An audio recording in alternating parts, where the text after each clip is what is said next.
സ്തുതിയായിരിക്കട്ടെ. എപ്പോഴെപ്പോഴും സ്തുതിയായിരിക്കട്ടെ. അച്ഛാ, മാതാവ് സ്വർഗാരോപണമാണോ സ്വർഗാരോഹണമാണോ ചെയ്തത്? ഇത് രണ്ടും തമ്മിലുള്ള വ്യത്യാസം എന്താണ്? ഒന്ന് വിശദീകരിക്കാമോ?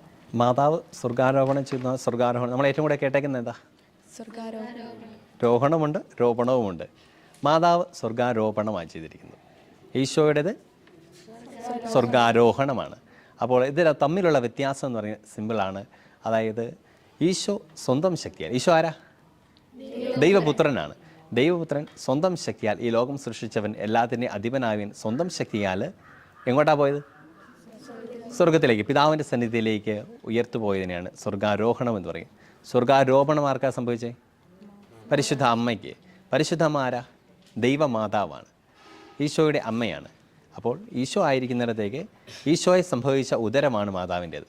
അത് ഈ ഭൂമിയിലല്ല, അത് സ്വർഗത്തിലേക്ക് ഈശോയാൽ എടുക്കപ്പെടുക, ഈ ഭൂമിയിലല്ല. അപ്പം മാതാവിൻ്റെ ശക്തിയാലല്ല മാതാവ് സ്വർഗത്തിലേക്ക് കരയേറ്റപ്പെട്ടത്, മറിച്ച് ആരുടെ ശക്തിയല്ല? ഈശോയുടെ ശക്തിയല്ല. അപ്പോൾ അതെന്താണ്? സ്വർഗാരോപണം.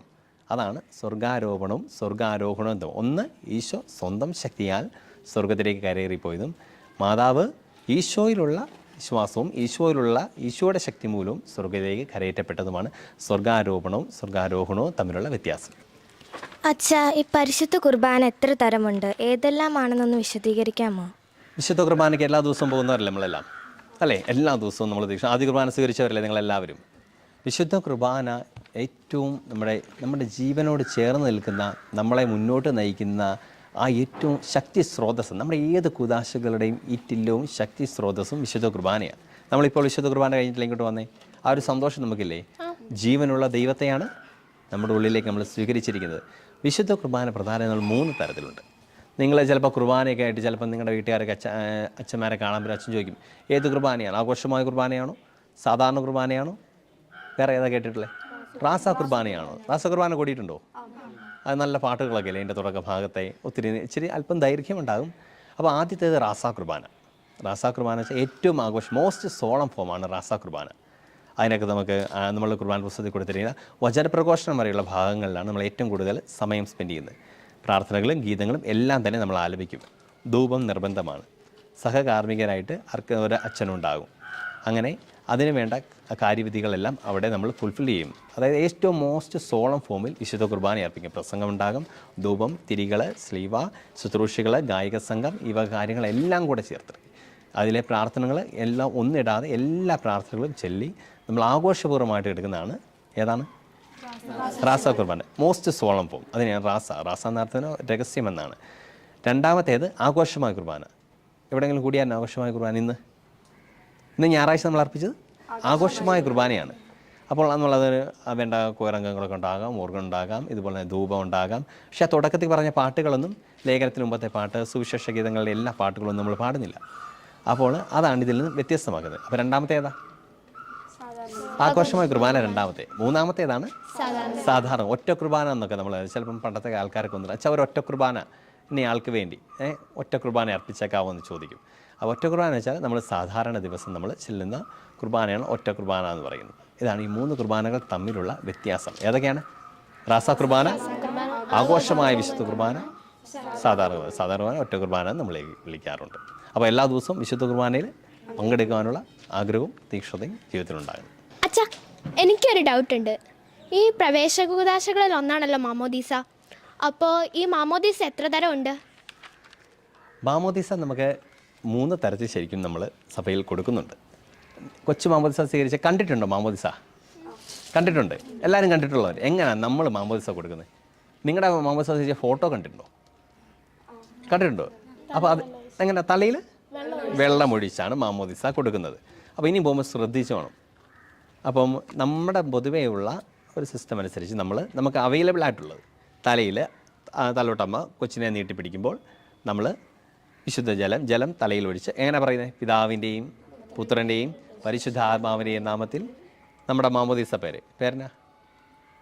അന്ന മാമോദീസ മുക്കപ്പെടുന്നു. അങ്ങനെയാണ് നമ്മൾ പറയുന്നത്. അപ്പോൾ ഇവിടെ അത് ഒന്നാമത്തെ തരം. എങ്ങനെയാണ്? മാമോദീസ തൊട്ടിയോട് കൊച്ചിൻ്റെ തല ചേർത്ത് പിടിച്ചുകൊണ്ട് തലയിൽ ജലമൊഴിച്ചു. ഏതാകൃതിയിലാണ് ജലമൊഴിക്കുന്നത്? കുരിശാകൃതിയിൽ ജലമൊഴിക്കുന്നു. രണ്ടാമത്തേന്ന് വെച്ചാൽ ഈ നമ്മൾ ജലത്തിലിരുന്ന് മുങ്ങിപ്പോകുക. നമ്മൾ ജോർദാൻ നദിയിൽ മുങ്ങിപ്പൊങ്ങുന്നത് പറയുന്ന പോലെ ഈശോ മുങ്ങിപ്പൊങ്ങിയ പോലെ ചിലയിടത്തേക്ക് ഈശോയുടെ തലയിൽ ജലമൊഴിക്കുന്നതായിട്ടാണ്. അപ്പോൾ ജലത്തിൽ മുങ്ങിപ്പൊങ്ങിയാണ് രണ്ടാമത്തേത്. അതിന് അവൈലബിൾ ആയിട്ടുള്ള കുഞ്ഞുങ്ങളെന്നും ജലത്തിൽ മുക്കിപ്പൊക്കാൻ പറ്റത്തില്ല. ഒരിടയ്ക്ക് ഒരു വീഡിയോ ഇങ്ങനെ വൈറലായിരുന്നു, കൊച്ചിനെ അച്ഛൻ ഇങ്ങനെ മുക്കിപ്പൊക്കുന്നത്. അപ്പോൾ ഭയങ്കര കമൻറ്റുകളൊക്കെ വന്നു, അച്ഛൻ ഇങ്ങനെ ചെയ്യാൻ പറ്റുമോ, കൊച്ചിനെ ഇങ്ങനെയൊക്കെ ചെയ്യാൻ പറ്റും. അങ്ങനെയും ഒരു രീതിയുണ്ട്, ജലത്തിൽ മുക്കിപ്പൊക്കുകയും. അപ്പം അത് രണ്ടാമത്തെ. മൂന്നാമത്തേത് എങ്ങനെ? ആദ്യത്തേത് എങ്ങനെ? കൊച്ചിനെ തല നീട്ടിപ്പിടിച്ചുകൊണ്ട്, രണ്ടാമത്തെ ജലത്തിൽ മുക്കി, മൂന്നാമത്തെ ജലത്തിൽ ഇരുത്തിക്കൊണ്ട് കൊച്ചിൻ്റെ തലയിൽ എന്നാ ഒഴിക്കുന്നത്? ജലമൊഴിക്കുന്നു. ഏത് രീതിയിൽ? കുരിശാകൃതിയിൽ ജലമൊഴിക്കുന്നു. ഇത്തരത്തിൽ 3 വിധത്തിൽ പ്രധാനമായും മാമോദീസ നമുക്ക് നൽകാം, സഭയിൽ ഉണ്ട്. പിന്നെ മാമോദീസ വാലിഡ് ആകാൻ വേണ്ടി 2 കണ്ടീഷൻ ഫുൾഫിൽ ചെയ്യണം. മാമോദീസ വാലിഡ് ആകാൻ ആർക്കൊക്കെ മാമോദീസ കൊടുക്കാം? നമ്മളിപ്പോൾ ഇവിടെ നിൽക്കുന്നു, ഇപ്പോൾ ഇവിടെ ഒരു മാമോദീസ കൊടുക്കണം. ആർക്കൊക്കെ മാമോദീസ കൊടുക്കാം? ആദ്യം ആരാ മാമോദീസ ഇവിടെ നിൽക്കുമ്പോൾ കൊടുക്കണ്ടേ? അച്ഛനാണ് ആദ്യത്തെ റൈറ്റ്, അച്ഛൻ. പിന്നെ നിങ്ങൾ വീട്ടു മാമോദീസയൊക്കെ കേട്ടിട്ടുണ്ടോ? പണ്ട് കാലത്ത് ഒത്തിരി ഉണ്ടായിരുന്നു. കാരണം ശിശുക്കൾ ജനിച്ചു പറഞ്ഞാൽ നമുക്ക് ലഭിക്കാതെ വരുന്ന സാഹചര്യങ്ങളിൽ ഈ ശിശുവിനെ ക്രൈസ്തവനാക്കി നമുക്ക് കിട്ടത്തില്ല, കൊച്ചിനെ കിട്ടത്തില്ല, അതിനെ വലിച്ചു പോകുന്ന ഉറപ്പാണ്. അപ്പം മാമോദീസ മുക്കണം നമുക്ക് ആഗ്രഹമുണ്ട് വീട്ടിൽ. അപ്പോൾ നമ്മൾ ചെയ്യുന്നതാണ് വീട്ടു മാമോദീസ. ഇന്ന് നമ്മുടെ ആശുപത്രികളിലൊക്കെ നമ്മൾ ചിലരെ ചെയ്യാറുണ്ട്. അങ്ങനെയുള്ള ആ വീട്ടു മാമോദീസയ്ക്കകത്ത് ചെയ്യണമെങ്കിലും സാധാരണ മാമോദീസയ്ക്ക് നമ്മുടെ പള്ളിയിൽ നടക്കുന്ന ആഘോഷമായ മാമോദീസ 2 കണ്ടീഷൻ കൃത്യമായിട്ട് ഫുൾഫിൽ ചെയ്യണം മാമോദീസ വാലിഡ് ആകാൻ വേണ്ടി. ഒന്നാമത്തേത് എങ്ങനെ നമ്മൾ തലയിൽ വെള്ളമൊഴിച്ചേ? കുരിശാകൃതി. എന്ത് പറഞ്ഞുകൊണ്ടാണ്? പിതാവിൻ്റെയും പുത്രൻ്റെയും പരിശുദ്ധാത്മാവിൻ്റെയും നാമത്തിൽ മാമോദീസ മുക്കപ്പെടുന്നു. ഏത് നാമോ? ത്രിത്വൈക ദൈവത്തിൻ്റെ നാമത്തിൽ. ട്രിനിറ്റേറിയൻ ഫോർമുലയാണ് നമ്മൾ ഉപയോഗിക്കുന്നത്. അപ്പോൾ ഞാനൊരു അവിടെ നിൽക്കുമ്പോഴത്തേക്ക് കൊച്ചിൻ്റെ അപ്പൻ എനിക്ക് കുറച്ച് പൈസയൊക്കെ തരാമെന്ന് പറഞ്ഞു. ഞങ്ങൾ നല്ല ഫ്രണ്ട്ഷിപ്പാണ്. അപ്പോൾ ഞാൻ പറയാം, പിതാവിൻ്റെയും പുത്രൻ്റെയും പരിശുദ്ധാത്മാവിൻ്റെയും, കൊച്ചിൻ്റെ അപ്പൻ്റെ പേര് ജോസഫിൻ്റെ ഏട്ടൻ്റെയും കൂടെ നാമത്തിൽ ഈ കൊച്ചു മാമോദീസ മുക്കപ്പെടുന്നു പറഞ്ഞാൽ ശരിയാവുമോ? തെറ്റാണ്. അഡീഷണലായിട്ട് നമുക്ക് ഒന്നും ഇതിനകത്ത് കൂട്ടിച്ചേർക്കാൻ, അത് വിശുദ്ധ കുർബാനയിലാണെങ്കിൽ പോലും അഡീഷണലായിട്ടൊരു വാക്ക് കൂട്ടിച്ചേർക്കുവാനോ എടുത്തു കളയുവാനോ നമ്മൾ അനുവാദമില്ല. അപ്പോൾ ഇവിടെ നമ്മൾ ഈ ട്രിനിറ്റേറിയൻ ഫോർമുല ആദ്യം ഉപയോഗിക്കണം. നമ്മളെ ഇങ്ങോട്ട് സിർ മലബാർ സഭയിലേക്ക് ഒരാളെ കയറ്റുമ്പോഴും നമ്മൾ നോക്കുന്ന ഇതായി ട്രിനിറ്റേറിയൻ ഫോർമുല. വേറൊരു സഭയിൽ നിന്ന് വരുമ്പോൾ ഈ ഒരു ഫോർമുല, ഏതാ ഫോർമുല? എന്നാ? പിതാവിൻ്റെയും പുത്രൻ്റെയും പരിശുദ്ധാത്മാവിൻ്റെ നാമത്തിൽ എന്നുള്ളതാണ്. രണ്ടാമത്തെ കണ്ടീഷൻ എന്ന് പറയുന്നത് നോർമൽ വാട്ടർ ആയിരിക്കണം. ഒഴിക്കുന്ന ജലമില്ലേ, എന്നാൽ ഇച്ചിരി വ്യത്യസ്തമായിക്കട്ടെ, നമുക്ക് വെറൈറ്റി ഒരു പിടിക്കാമെന്ന് പറഞ്ഞ് കുറച്ച് കൊക്കക്കോള കൊണ്ടുവന്നിട്ട് കൊച്ചിൻ്റെ തല ഒഴിച്ചാൽ ശരിയാവുമോ? എനിക്ക് കൊക്കക്കോള വന്ന് വാശി പിടിച്ചാലോ? ഇല്ല, പറ്റത്തില്ല. നോർമൽ വാട്ടർ, സാധാരണ ജലമാണ് രണ്ടാമത്തെ കണ്ടീഷനായിട്ട് മാമോദീസയിലുണ്ടാകും. അപ്പം നമ്മൾ കണ്ട് 3 വിധത്തിൽ മാമോദീസ കൊടുക്കാം. എങ്ങനെയൊക്കെയാ? ജലം തലയിൽ ഒഴിച്ചുകൊണ്ട്, വെള്ളത്തിലിരുത്തി ജലം തലയിൽ ഒഴിച്ചുകൊണ്ട്, വെള്ളത്തിൽ മുക്കിപ്പൊക്കി, 3 രീതിയിൽ നമ്മൾ മാമോദീസ കൊടുക്കാറുണ്ട്. നമ്മളൊക്കെ സ്വീകരിച്ചെങ്ങനെ? ജലം തലയിൽ ഒഴിച്ച് ആണ് മാമോദീസ സ്വീകരിച്ചത്. മാമോദീസ വാലിഡ് ആകാൻ വേണ്ട 2 കണ്ടീഷനുകൾ: പിതാവിൻ്റെ പുത്രൻ, ട്രിനിറ്റേറിയൻ ഫോർമുലയും നോർമൽ വാട്ടർ, സാധാരണ ജലവുമാണ്. അച്ഛാ, ഈ വെളിപാടിൻ്റെ പുസ്തകത്തിൽ 666 എന്ന് പറഞ്ഞൊരു സംഖ്യ പറയുന്നില്ലേ, അതുകൊണ്ട് എന്താ ഉദ്ദേശിക്കുന്നത്? 666 എന്ന സംഖ്യ ഒരുപാട് നിങ്ങൾ ശ്രദ്ധിച്ചിട്ടുണ്ടെങ്കിൽ കാണാം. നിങ്ങൾ ചിലപ്പം ധരിക്കുന്ന ചില ടീഷർട്ടുകളിലൊക്കെ കണ്ടിട്ടുണ്ട്. അതെന്താണെന്ന് അറിഞ്ഞുകൊണ്ടായിരിക്കില്ല നമ്മൾ ധരിക്കുന്നത്. ചില വാഹനങ്ങളുടെ നമ്പറുകളെ നമ്മൾ കണ്ടിട്ടുണ്ടാവും. ചില വാഹനങ്ങൾ ചുമ്മാ ഒരു ആകർഷണം ഉണ്ടാക്കാൻ വേണ്ടി നമ്മൾ 666 എന്ന് പറഞ്ഞ സംഖ്യ, ചില സംഖ്യകൾ പരിപൂർണതയെ സൂചിപ്പിക്കുന്നതും ചില സംഖ്യകൾ അപൂർണതയെ സൂചിപ്പിക്കുന്നതുമാണ്. നമുക്കറിയാം 7 എന്നാ പരിപൂർണതയാണ്. അപ്പോൾ 6 എന്നായിരിക്കും?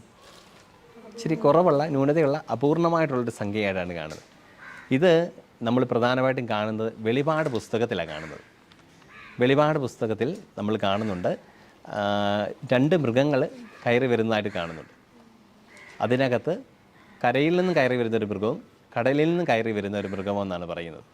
അപ്പോൾ ഈ മൃഗത്തെയാണ് ശരിക്കും കടലിൽ നിന്നും കയറി വരുന്ന മൃഗം അത് പറയുന്നത്. വെളിപാട് പുസ്തകം എപ്പോഴും ഈ ചില നമുക്ക് ഇച്ചിരി പെട്ടെന്ന് ക്യാച്ച് ചെയ്യാൻ പറ്റുന്ന രീതിയിൽ ചില സിമ്പിൾസ്, ചില കളറുകൾ, ചില രൂപങ്ങൾ, അതുവഴിയാണ് വെളിപാട് പുസ്തകം രചിക്കപ്പെട്ടത്.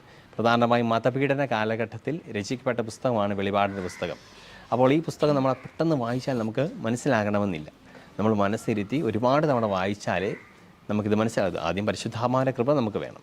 അപ്പോൾ ഈ 666 എന്ന സംഖ്യ, ഈ കടലിൽ നിന്ന് കയറി വന്ന രാജാവ്, കടലിൽ നിന്ന് കയറി വരുന്ന രാജാവ് ആരാ? നീറോ ചക്രവർത്തി കേട്ടില്ലേ? Nero Caesar. ആ നീറോ സീസർ റോമായിൽ ചക്രവർത്തി, അദ്ദേഹം കയറി വരുന്നതും അദ്ദേഹത്തിൻ്റെ പ്രൊവിൻഷ്യകൾ, പിന്നെ ചെറിയ ചെറിയ പ്രൊവിൻഷ്യകളൊക്കെ ഉണ്ടായിരുന്നു, ചെറിയ ചെറിയ സ്ഥലങ്ങൾ, അദ്ദേഹത്തിന് കീഴടക്കിയ സ്ഥലങ്ങളിൽ അദ്ദേഹത്തിന് വേണ്ടി അവിടെ കപ്പം പിരിച്ചിരുന്ന ചിലരുണ്ടായിരുന്നു. അവരാണ് രണ്ടാമത്തേത് ഭൂമിയിൽ നിന്ന് ഉയർന്നു വരുന്ന മൃഗം.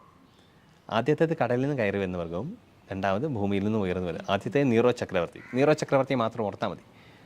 നമുക്കറിയാം നമ്മുടെ ഹീബ്രു ഗ്രീക്ക് അക്ഷരമാലകൾക്ക് വാല്യൂ ഉണ്ട്. ഈ അക്ഷരത്തിന് ഇത്ര വാല്യൂ എന്ന് പറഞ്ഞുണ്ട്. അങ്ങനെ ഈ അക്ഷരങ്ങളെ നീറോ സീസർ എന്നതിൻ്റെ വാല്യൂ മൊത്തം കൂടെ കണക്കാക്കി വരുന്ന സംഖ്യയുടെ ആകെ തുകയാണ് 666. മനസ്സിലായോ? നീറോ ചക്രവർത്തി എന്നുള്ള പേര്, അതായത് ചക്രവർത്തി എന്നുള്ള പേര് ക്രിസ്ത്യാനികളെ ഒരുപാട് പീഡിപ്പിച്ചിരുന്ന വ്യക്തിയാണ്. അപ്പം അത് പ്രത്യക്ഷമായിട്ട് ഉപയോഗിക്കാതെ ഈ ഒരു സംഖ്യയിലൂടെ അത് അവർ വെളിപ്പെടുത്തുക. ഒന്നാമത്തേത് അപൂർണതയാണ്. അപ്പോഴത്തേക്ക് പിശാചിൻ്റെ പ്രവർത്തനങ്ങളിലാണ് പ്രധാനമായിട്ട് അവിടെ നടക്കുന്നത്. ഈ ചക്രവർത്തിയെ അത് സൂചിപ്പിക്കുന്നു. ഇപ്പോൾ അത് കൂടുതലായിട്ട് വൈശാചിക ആരാധകർ ഒരുപാട് ഉപയോഗിക്കുന്നൊരു സംഖ്യയായിട്ട് മാറിയിട്ടുണ്ട്. പലയിടത്തും നമ്മൾ പോലും അറിയാതെ നമ്മൾ ഒരുപാട് സ്ഥലങ്ങളിൽ അത് നമ്മൾ ഉപയോഗിക്കുന്നുണ്ട്. അപ്പോൾ നിങ്ങൾ ഇനി കണ്ടാൽ പോലും ഇത് മനസ്സിലാക്കണം. നീറോ ചക്രവർത്തി, നീറോ സീസർ എന്നുള്ളതിൻ്റെ ആ ഒരു അക്ഷരങ്ങളെല്ലാം കൂടെ കൂട്ടി വയ്ക്കുമ്പോൾ കിട്ടുന്ന വാല്യൂ ആണ് നമ്മളിത് ഉപയോഗിക്കുന്നത് 666 എന്നുള്ളത്.